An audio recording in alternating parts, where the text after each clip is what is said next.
บายดีเนาะกำลังเดินทาง ไล่ชดเลย ไป ไล่ชนนะ คาราวาน ไปคาราวานท่องเที่ยวเนาะมื้อนี้สินำภาพงามๆมาให้ทุกคนได้ชมนำกันเนาะมีตาดหลายตาดมีตาดอย่างนี้นี่ ตาดผักซอยบอยตาดมวยแซ่ขาว ใช่ค่ะ ตาดวังหลวง มีตาดวังหลวงเนาะ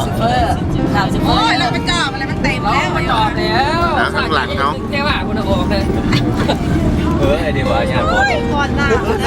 ยังถ่ายวิดีโออยู่พอดี กำลังเดินทางไป ลง YouTube ไล่เซิร์ชมาไล่สตรี ไป YouTube เขามาห้าม อันนี้เป็นขบวนคาราวานของแผนกแถลงข่าววัฒนธรรมนครหลวงเวียงจันทร์ รถเขา แผนกแถลงข่าว เขากำลังเริ่ม และท่องเที่ยวนครหลวงเวียงจันทร์ ไปเอานั่นเอาป้ายมาติดรถเรียบมีสัมผัส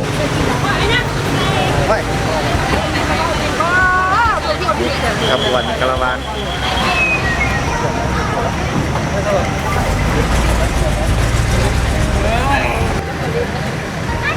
กำลังอันนี้เป็นทีมงานวิทยุโทรภาพนครหลวงเฮาเนาะทีมงานวิทยุโทรภาพนครหลวงเวียงจันทร์กำลังสิเดินทางไปคาราวานท่องเที่ยวหลายจุดหลายบอนยังบ่ฮอดหลายจุดหลายบอนอ๋อมีแต่คนงามๆ ตัวใส่วันก่อนก็ธรรมดา ว่าธรรมดา วิไม่อยากมาอยู่นะพี่เกือบไป เดี๋ยวมาเด้อมาจะเข้าบอกนะมาสอง คาราวานรถอันนี้ยาวเลยเนาะ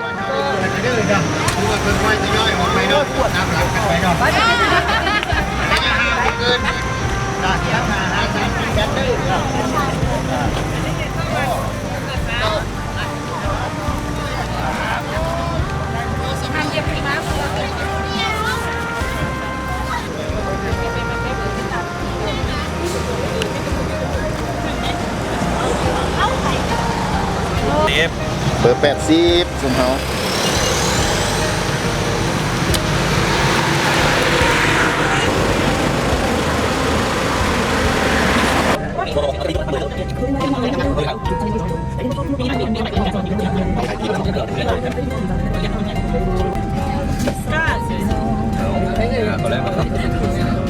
ขบวนคาราวานนะจ๊ะลาวเที่ยวลาวคาราวานท่องเที่ยวตาดซอยบอย ไปได้ค่ะเขาอยากไป แล้วก็อีกอย่างนี้วะมีจักรบอลเข้าไปนี่ ไปกันอยาก มี ไป ตาดวังหลวงเนาะตาดซอยบอย ตาดซอยบอย ตาดสายขาว ตาดสายขาวเนาะ แม่นะ ก็เอียวเนี่ย ยามสี แต่ ตาด มันเขาอยากไปอีกเลยใช่ไหม กูเหี่ยวเลย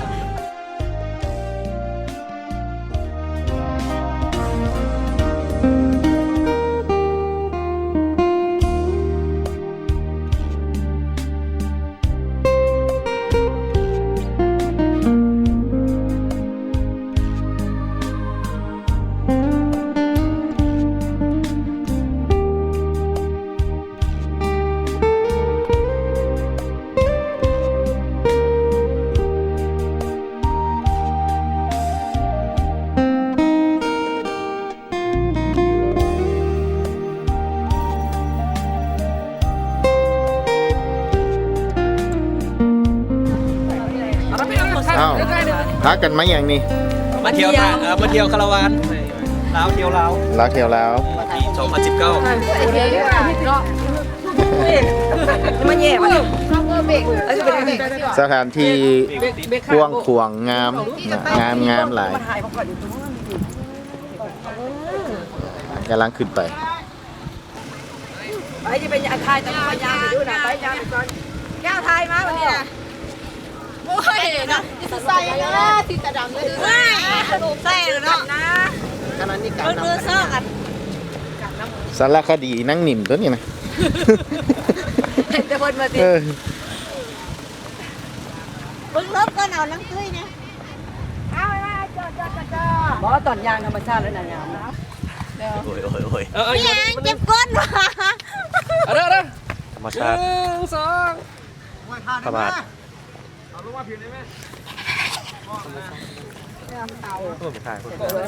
ตอนนี้สีพาเที่ยวชมธรรมชาติตาดซอยบอยเนาะวันนี้คาราวานทางแผนกแถลงข่าววัฒนธรรมและท่องเที่ยวนครหลวงเวียงจันทน์เนาะที่ว่าได้พากันสร้างขบวนการคำนำรับต้อนวันสำคัญของชาติเฮาวันที่23สิงหาเนาะเรียกว่ารถจำนวนรถหลายเนาะ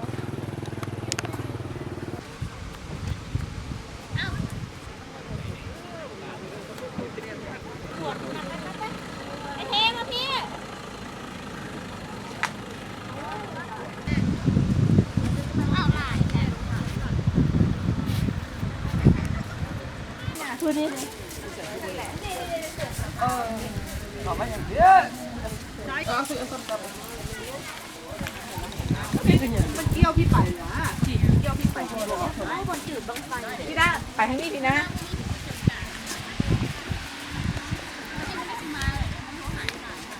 มาชมความงามของธรรมชาติ ผู้ไหนไอ้น้อง โอ้เนี่ยเรื่องคือผู้ ไอ้น้องแบบ ต้องภาษาเรา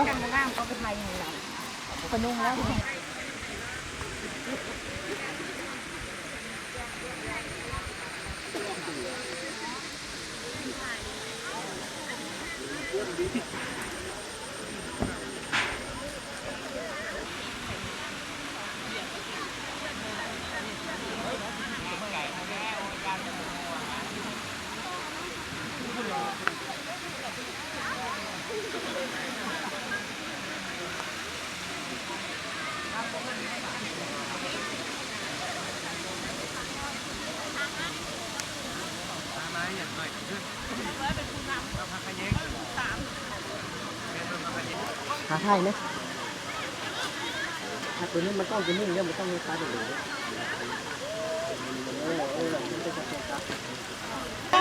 แตกเลยร้านที่ครับเปลี่ยนกัดแตกแล้ว มันหนักนะหัว ไทยเนี่ย หัวขาววุ้ ไทยได้ไหมครับแตกเลยมันไม่เห็นพาย โบมันใส่กระโดดมาเดี๋ยวนี้มันก็ยังใส่อยู่หายก็เริ่มใส่อย่างเจนเนี่ยพอเขามีมันแบบนี้ว่านี่คือติดจับมันไม่ได้คือกัดทันเลยตะกี้อาจจะได้กายตะกี้ได้แค่แต่ไอ้ในวัน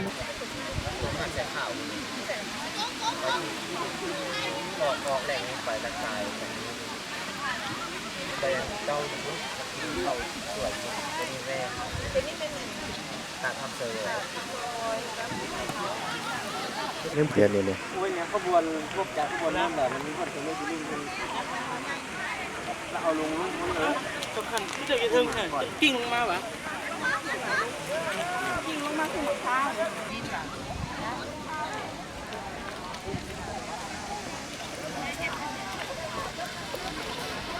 เป็นเอกการใดของการเก๋เลยได้ ไม่ดีเอาเห็นต้อง ปัดเงิมโอ้สักตุนาหน้าโตปัดเงิมนี่ปลาไหล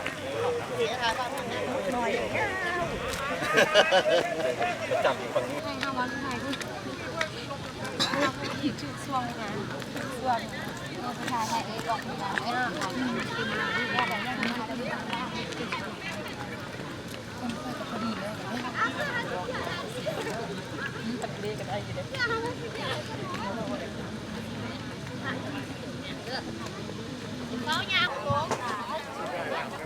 ทั้งวันเลยนะ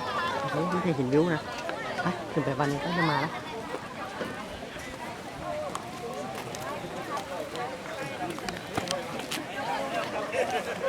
สลายอยู่และจ้าแอนทายแอนชุดวิ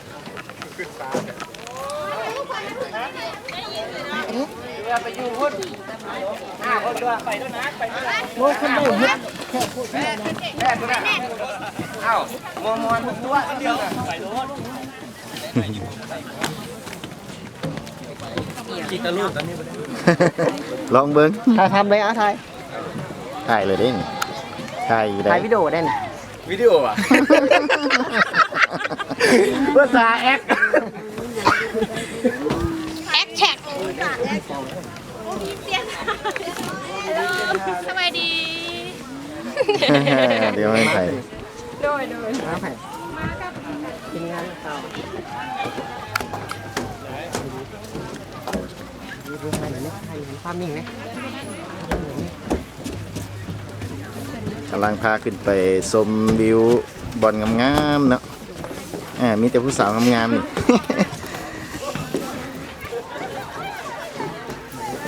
กำลังขึ้นไปโอ้หินงามหลายเดี๋ยว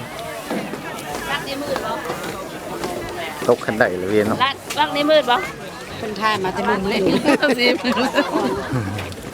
เป็ดยัง สั่งเขาโทรบอกเพราะโรงแรมไหมโรงแรมเราไม่โรงแรม ตรงนี้ไง เราไปกับมันนี่กันนะ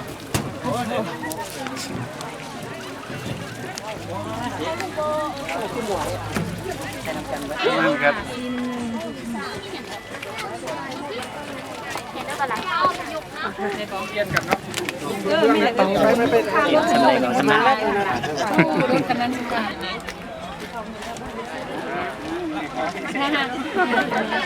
เนี่ยมึงดีกว่ากันนั้นค่ะแล้วมันนี่กลางอันนี้เลี้ยงไปเลี้ยงปัดแล้ว ตัวซักไปนะ ปี แอบสั่งตรงนี้แอบสั่งแอบสั่ง สร้างวะ นี่ยูแล้วรถกันนั้นเอาเก็บ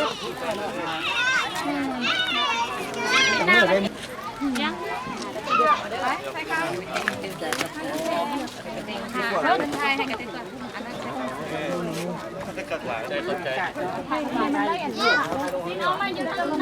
เลยพวกเมื่อเนี่ยพวกเมื่อดูพวกหมอ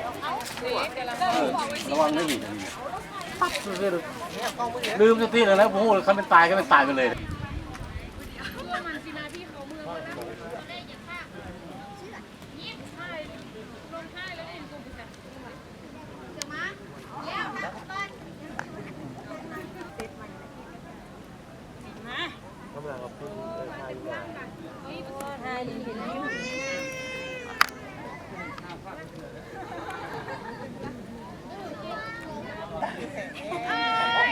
ผู้ใดก่อนมันนางขอตู้ได้ซ้ำตู้ไว้หายจะทุบขอตู้นี่มันเป็นหาตู้เขาเลี้ยงขอตู้ไอ้มันลงใหญ่ไปรถคุณทันหน้า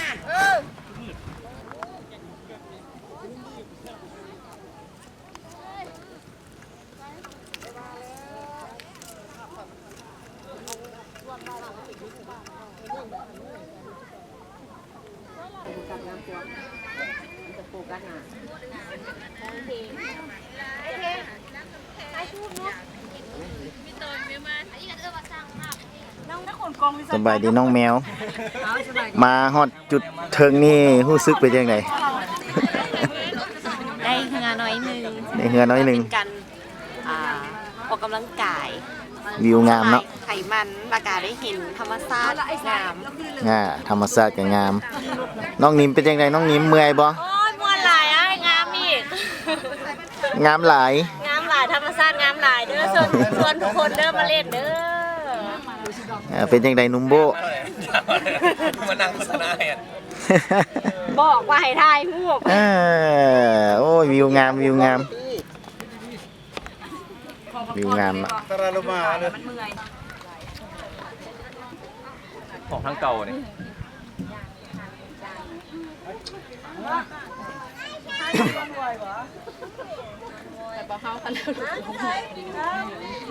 ตัวสูงได้ล่ะที่ตาย ที่ให้เป็นแม่นางเอกนี่ จะเป็นแม่นางเอกเอาที เอารู้สึกเป็นยังไงเนี่ยเพชรสมรขึ้นมาฮอดจุดนี้ มวนเลยเนาะมวนเมื่อย วิวงามเนาะ วิวงามเห็นธรรมชาติโอ้ยบ่อีหลีบ่ได้มาได้นี่ อ่า เชิญชวนเด้อทุกคนเด้อเที่ยวลาวเที่ยวลาว อันนี้เป็นอย่างก่อนตาดนี่ก่อน ตัดซอยบอย โอ้ย ตัดซอยบอย บทอ่านจากคลิปก่อน อ่า อ่ะ คลิปก่อนค่ะ มาเด็ก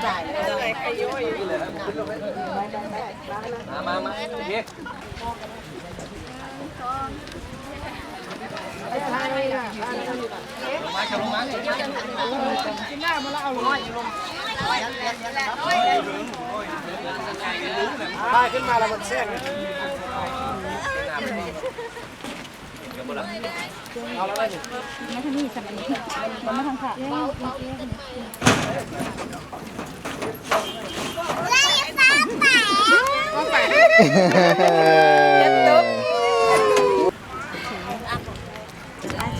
คนนึงดูจิ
นักเล่นบ่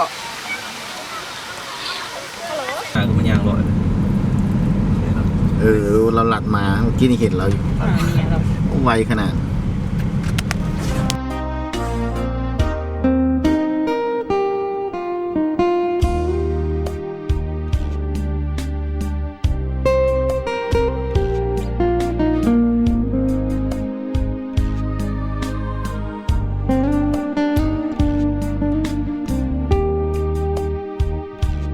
แล้วเด้ได้บอกตีนก็ได้ ยัดบ่อติดชินว่ะแม่ค้านี่ก็มีแต่ผู้งามๆแต่ได้ผัวเบิดแล้ว แม่นบ่ แม่น หน่อไม้นี่แต่แซ่บเนาะผักขะแยงโอ้พี่น้องเอ้ยผักขะแยงงามแท้งามว่ะ เขาแยกธรรมชาติเอ้ยอย่ามาไทย ผักขะแยงธรรมชาติมีหน่อไม้มีเอียนผักบีเอียนว่ะ แม่นแล้ว โอ้มีผักบีเอียนผักกันนั้นเนาะ